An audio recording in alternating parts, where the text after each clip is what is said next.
BRS party తిరిగి కావాలని కోరుకుంటున్నది అధికారం మన కోసం కాదు. ఆనాడు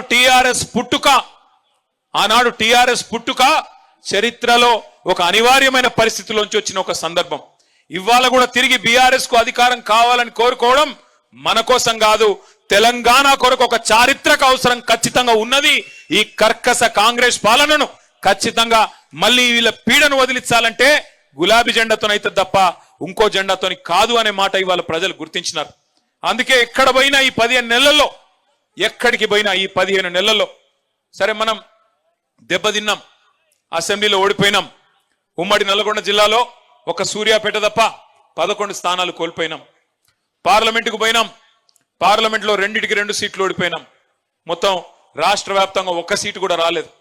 చాలా మంది అన్నారు అయిపోయింది, వీళ్ళ పని అయిపోయింది, ఇక ఉన్న ఎమ్మెల్యేలు వెళ్ళిపోతారు, ఎమ్మెల్సీలు వెళ్ళిపోతారు, అసలు పార్టీయే మూతపడుతుంది అనే మాట కూడా మాట్లాడినారు.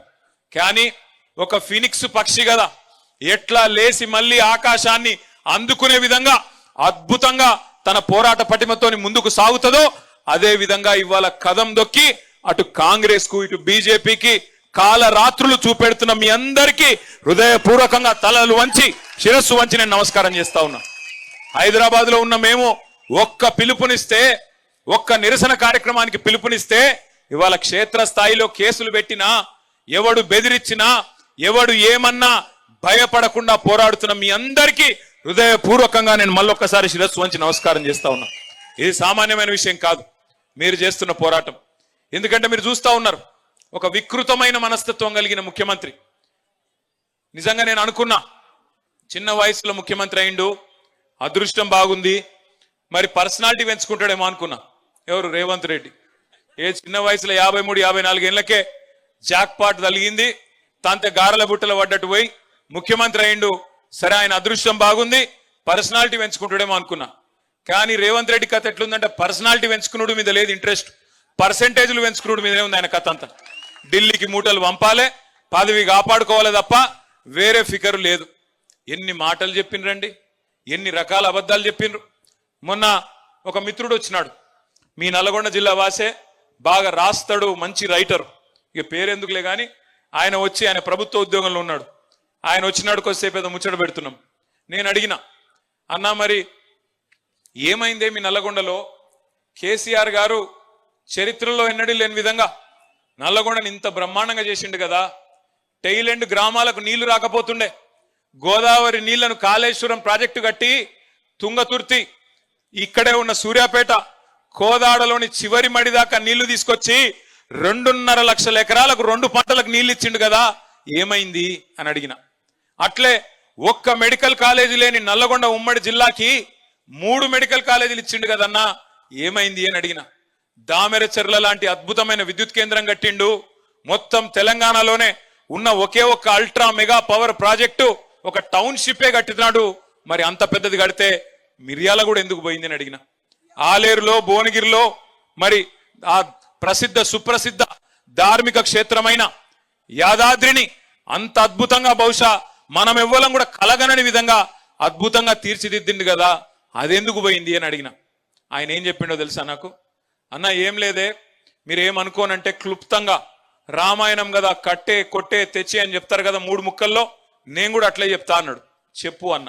ఏమైంది అంటే ఆయన చెప్పిన మాట ఏంటంటే, మీ నల్గొండ జిల్లా బిడ్డ ఆయన ఏమన్నాడంటే 3 పదాలు, కట్టే కొట్టే తెచ్చే లెక్క, అసూయ ద్వేషం ఆశ.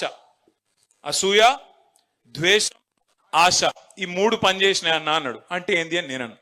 అసూయ అంటే ఈ మల్లన్నాడు చూసినావు, అబ్బా అధికార పార్టీలకు రాగానే కొత్త కారు కొన్నాడు రా, కొత్త ఇల్లు కట్టిండ్రా, ఆయన కూడా కట్టుకునే ఉంటాడు అనేటోడు. కేసీఆర్ ప్రభుత్వంలో అందరి సంపద పెరిగింది, భూముల రేట్లు పెరిగినాయి, అందరి సంపద పెరిగింది, కానీ మల్లన్న మీద అసూయ పుట్టియాలి. ఓ భాస్కర్ రావు గారు కొత్త అంగేసిండు, అమ్మా నిన్న మొన్నటి దాకా ఆయన ఏదో ఇదివరకు అంగి లేకుండా తిరిగినట్టు బ్రహ్మాండంగా ఉండే ఆయన ఇదివరకు కూడా, కానీ ఇవాళ కొత్త అంగేదో వేసినట్టు ఆయన మీద అసూయ పుట్టించే విధంగా స్థానిక నాయకత్వం మీద ఈర్ష్య ద్వేషాలు కలిగే విధంగా ఒకవైపు ప్రచారం, మరొక వైపు ద్వేషం. ఏదో కేసీఆర్ గారు ఈ రాష్ట్రాన్ని ఆయన కుటుంబం కోసమే తెచ్చుకున్నాడు, ఆయన ఎవరిని కలవడట, అహంకారం అట, కుటుంబ పాలనట, లక్షల కోట్లు దోసుకపోయిందంట అని కేసీఆర్ గారి మీద దొరనట, దొరపాలనట అని చెప్పి ద్వేషం నిండే విధంగా అగ్రనాయకత్వం మీద ఇంకోవైపు విష ప్రచారం. మూడోది ఆశ. కేసీఆర్ 10,000 ఇస్తుండు కదా, నేను 15,000 ఇస్తా. కేసీఆర్ ₹1,00,000 ఇస్తుండు కదా పెళ్లికి, నేను తులం బంగారం ఇస్తా. కేసీఆర్ 2,000 ఇస్తుండు కదా పెన్షన్, ముసలోనికో ముసలవ్వకో ఇస్తుండు, నేను ఇద్దరికి ఇస్తా, 4,000 ఇస్తా. మా సోనియమ్మ చెప్పింది వచ్చే నెల నుంచే ఇస్తా అని ఏతుల వెంకటరెడ్డి, ఇంకా తర్వాత ఇక ఉన్నారు కదా కోతుల ఉత్తమ్ కుమార్ రెడ్డి, ఇటువంటి వాళ్ళందరూ ఎక్కడోడక్కడ తలిగి మొత్తం ప్రజలని ఆశ పెట్టి, నీళ్లున్నాయి, కరెంట్ వచ్చింది, కడుపు నిండా అన్ని వచ్చినాయి, ఇది ఏడన్నా పోతాయా, అవి ఇంకేదో వస్తుందట మీదికెళ్ళి అని చెప్పి ఒక ఆశ పెట్టి. మీరు ఒకటి జాగ్రత్తగా గమనించండి, కాంగ్రెస్ ఓడు బీజేపీ అభివృద్ధి గురించి మాట్లాడలే, సూర్యాపేటలో వచ్చిన మెడికల్ కాలేజ్ గురించి మాట్లాడలే, ఈ పక్కనే కట్టిన ఎస్పీ ఆఫీస్ గురించి మాట్లాడలే, కొత్తగా జిల్లా అయింది, జిల్లా అధికారులందరూ ఇక్కడనే కూర్చుంటుండ్రు, నాకు నల్లగొండ పోయే బాధ తప్పింది అని మాట్లాడలే, కొత్త మండలాలు అయినా చెప్పలే, తాండాలు గ్రామ పంచాయతీలైనా యాద్ చేయలే, వాళ్ళు ఇదివరకు మాట ఇచ్చి తప్పిన మాట గుర్తు చేయలే.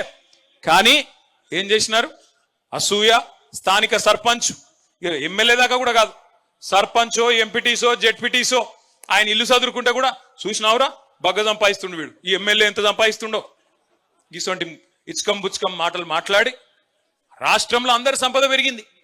ఆనాడు కేసీఆర్ ప్రభుత్వం వచ్చినప్పుడు 4 లక్షలు 5 లక్షల ఎకరా ఉన్న భూమి మన ప్రభుత్వం దిగిపోయినాడు ఎంతుండే, 50 లక్షలు అయింది, కొన్ని కాడ ₹1,00,00,000 కూడా అయింది. మరి అందరి సంపద పెరిగినప్పుడు ఒక టీఆర్ఎస్ సంపద మాత్రం పెరగొద్దట, ఒక టీఆర్ఎస్ సంపద పెరగొద్దు, కాంగ్రెస్ ఉంది పెరగాలి, బీజేపీ ఉంది పెరగాలి, అందరు బాగుపడాలి, కానీ టీఆర్ఎస్ వాడు తెల్లంగా వేసుకుంటే మాత్రం మంచిది కాదన్నట్టు విష ప్రచారం చేసినారు.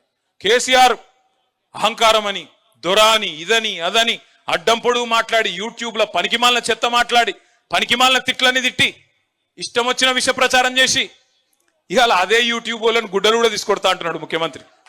ఏ యూట్యూబ్ ను అడ్డం పెట్టుకొని ముఖ్యమంత్రి అయిండో ఈ సన్నాసి రేవంత్ రెడ్డి, ఇవాళ అదే యూట్యూబ్ వాళ్ళనట గుడ్డలు కూడా తీసుకొడతారట ఆయన దగ్గరికి వస్తే. అంటే ఆయన కాడికి వస్తేనే అన్ని గుర్తొస్తున్నాయి.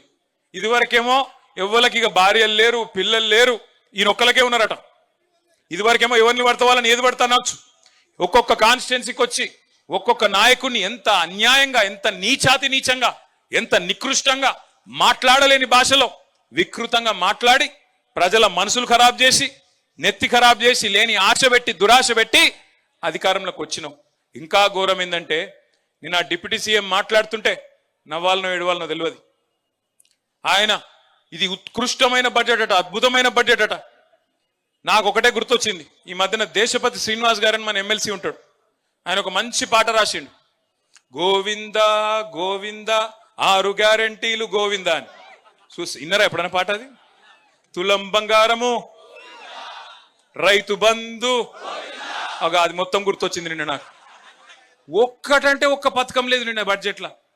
వీళ్ళే కదా చెప్తిరి 100 రోజుల్లో 6 గ్యారంటీలు అమలు చేస్తాం, చేయకపోతే మెడ కోసుకుంటామని ఒకడు, తొడ కోసుకుంటాను ఒకడు, దేవుని కాడ అది పెట్టి అఫిడవిట్ పెట్టి దేవుని కూడా మోసం చేసి సిగ్గుశరం లేకుండా ఇంకా మళ్ళీ నిన్న వచ్చి రుణమాఫీ అయిపోయిందట.